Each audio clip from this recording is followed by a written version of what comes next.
Le café est pressant? Oui. J'ai une réunion ce soir. Je rentrerai tard. Comme hier, là? Oui, comme hier. T'as un problème avec ça? Franchement, Léa, tu pourrais faire un effort, t'es tout le temps déprimée. Je suis fatiguée, Marc. Les enfants se réveillent la nuit, Les enfants, c'est toujours les enfants. Et moi, Léa, t'as pensé à moi, là? Je bosse comme un chien pour qu'on ait un toit sur la tête, et toi, t'es même pas capable de sourire quand je rentre. Pardon. Bon, écoute, fais un effort aujourd'hui, d'accord, ma? Ça fait des semaines qu'on n'a pas, enfin, tu vois. Tu rentres tard. Ouais, c'est ça, de toute façon, t'as jamais envie. Chaque matin, le même silence. Deux étrangers, sous le même toit. Léa, ça fait 3 fois que tu dis que ça va. Mais regarde-toi, t'as maigri, t'as des cernes jusqu'aux pieds, parle-moi. Je te dis, je suis juste fatiguée. Les enfants, tu sais. Arrête avec les enfants. C'est Marc, hein.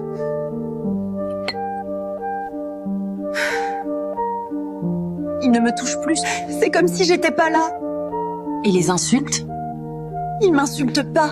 T'es déprimante, t'es lourde, tu fais jamais d'efforts. C'est quoi ça, selon toi, Dia? Il est stressé, son boulot. Léa, arrête de le défendre. T'es en train de disparaître. Il faut que tu partes le plus vite possible, Léa. Je peux pas partir, Sophie, les enfants. Comment je peux leur enlever leur père? Et toi, t'es quoi pour eux, une mère morte à l'intérieur? Tu crois qu'ils voient pas que t'es malheureuse? Je sais pas faire autrement. J'ai pas de travail, pas d'argent à moi. Et puis, Et s'il a raison? et si c'est moi le problème? Non, Léa, c'est exactement ce qu'il veut que tu penses. Mais les enfants? Les enfants ont besoin d'une mère vivante, pas d'un fantôme. Les chaînes invisibles, ce sont parfois nos propres enfants. Sophie a vu Léa l'autre jour.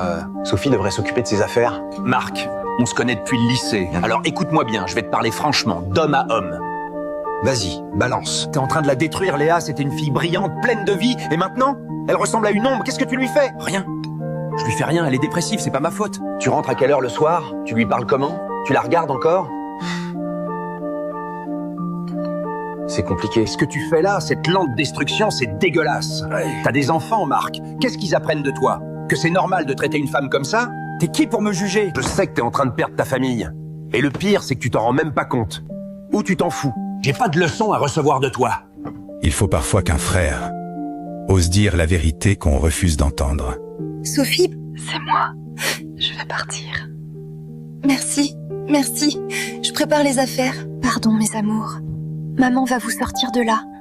On va recommencer. Vous méritez mieux. Je mérite mieux. T'es encore debout, là? Je pouvais pas dormir. J'ai vu Thomas ce soir, il m'a sorti plein de conneries sur nous, que je te traite mal. Raconte des trucs sur moi-même? Non, Marc. Parce que je suis un bon mari, moi je ramène l'argent, je vous fais vivre. Toi, t'as qu'à t'occuper des gosses et de la maison, c'est pas compliqué quand même. Marc, t'as bu? Va dormir. Pourquoi tu m'aimes plus, Léa? Parce que tu me fais peur, Marc. Tu me parles mal, tu me touches plus, tu me regardes comme si j'étais un meuble. Je suis invisible. Cette nuit-là, elle a décidé de partir. Mais le destin en a décidé autrement. Qu'est-ce que tu veux, Sophie, là? M'asseoir 5 minutes avec toi, s'il te plaît. Je vais être directe. Léa est mon amie depuis 15 ans. Et je la vois mourir à petit feu. Et c'est ma faute, bien sûr. Oui, c'est ta faute. T'es pas écouté ça. Assieds-toi. T'auras au moins eu les couilles d'écouter ça. Tu la méprises, Marc. Je sais pas ce qui s'est passé entre vous, je m'en fous, mais cette femme a tout abandonné pour vous, sa carrière, ses amis, son indépendance, et toi tu la traites comme une merde. Tu veux vraiment qu'elle parte, ça? Parce que c'est ce qui va arriver, elle va partir, et elle va emmener tes enfants, et tu vas te retrouver seule, à te demander pourquoi. Parce que t'as tué l'amour qu'elle avait pour toi, parce que t'as oublié de la regarder, de l'écouter, de la respecter. Je sais plus comment faire, tout est devenu tellement compliqué. Alors change, ou laisse-la partir dignement. Tes enfants voient tout. T'as encore une chance. Minuscule, mais elle est là. Après, ce sera trop tard. L'ultimatum. Change ou laisse-la libre. C'est quoi, ça part? On part quelques jours chez Sophie. Avec les valises, moi? Léa, c'est quoi ce bordel? Je peux plus vivre comme ça. Quoi, moi? Mais Non, attends, on peut en parler, les enfants, tu peux pas. je peux. Parce que je suis en train de mourir, Marc. Tu m'as tellement cassé que je me reconnais plus. J'étais pas conscient, excuse-moi, je vais changer, je te promets. T'as promis déjà, tellement de fois, et rien change jamais. Les enfants ont besoin de leur père. Et moi j'ai besoin de quoi? D'être insultée, ignorée, de faire semblant que tout va bien pendant que je crève à l'intérieur? Je pars. Les mots qu'elle n'aurait jamais dû prononcer devant eux. Maman, pourquoi tu pleures, maman? C'est rien, mon cœur, maman est juste un peu fatiguée. Papa aussi, il pleure, maman? Dormez, mes amours, Camille.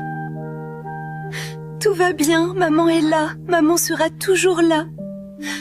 Je vais rester, pour eux. Mais Marc, il me reste plus grand-chose. Je vais rester. La prison acceptée. le sacrifice consenti. Bonjour. Bonjour. T'as bien dormi ça? Oui. Merci. Quelques semaines plus tard, elle est restée. Mais il ne reste plus rien d'elle. Juste un fantôme.